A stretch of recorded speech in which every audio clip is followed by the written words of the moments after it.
Alright guys, that's everything. Now, we just need to put everything... Brad? Brad isn't here right now. Brad? Is this your friend? Who are you? Brad?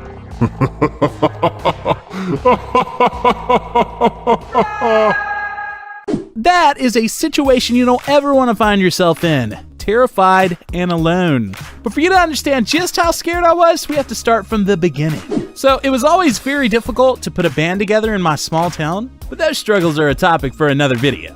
On this particular occasion, I finally managed to get some friends, Brad and Michael, together and we started a band.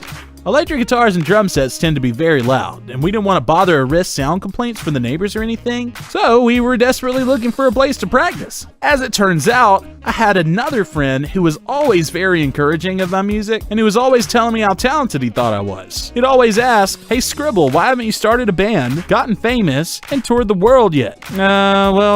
You could do everything on your own if you wanted to. Honestly, this guy deserves a reward for his consistent and genuine encouragement. It always felt very sincere. As I mentioned earlier, I finally seemed to be putting a band together, so when he asked me this time, instead of having to respond awkwardly, I was able to say, "I actually do almost have a band together. We're just having a little trouble finding somewhere to practice." And you want to know just how much this guy believed in me and my air quote talent? He actually offered us a place to practice. He was renting a medium-sized building in town that was available any day after dark, and he says, "Hey man, why don't you just practice here at night?" Man, I don't know. No, seriously, here. He gave me a spare key to the place and said it's okay for us to practice here if we wanted to. Do you know how cool that is? And how big of a responsibility it is at the same time? I told Brad and Michael, and we were super hyped.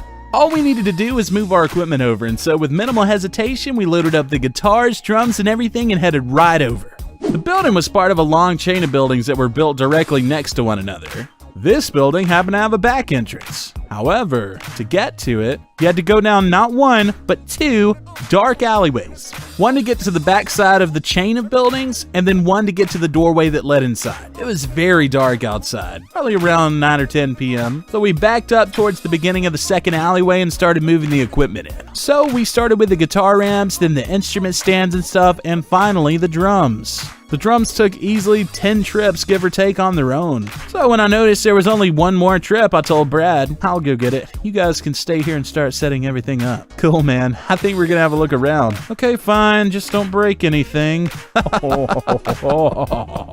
Okay, I'm gonna go get it now. So I got the last thing, locked up the vehicle, and started heading back when it happens. Alright guys, that's everything. Now, we just need to put everything... Brad? Brad isn't here right now. Brad? Is this your friend? Who are you? Brad? Michael?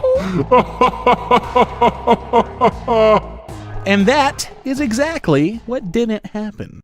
Sorry. What really happened was this. Some strange guy around our age wearing a really thick hoodie had followed us into the building. Presumably, he had been watching us the entire time as we brought in all of our expensive equipment. Alright guys, that's everything. Now we just need to put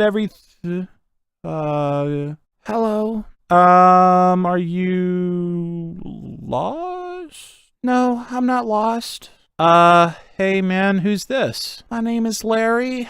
Do you guys come here often? Lots of people come here all the time. On camera. On recording. Verifiable by law, Larry. What are you doing here? I saw you guys bringing stuff in here and I just thought we could be friends. I have a cell phone. Do you want to exchange numbers and text sometimes?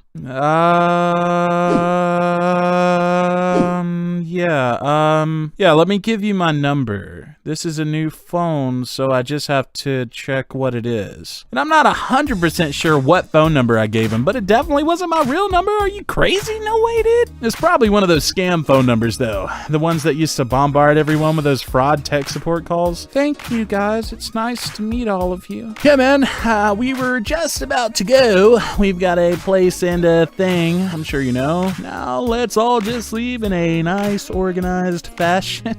Could you imagine this guy calling those scam phone numbers back and like trying to be their friend? "Sir, there's a virus on your toaster. Guaranteed, but we can fix it.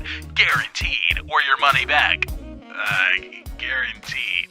What's your favorite movie? Do you like spaghetti? Hey guys, thank you so very much for watching. Like and subscribe if you want to hear more stories from me. Have you ever had a scary encounter similar to this? Let's talk about it in the comments. You guys, always be absolutely sure to be very careful. And, as always, I hope you all have a fantastic day. Later!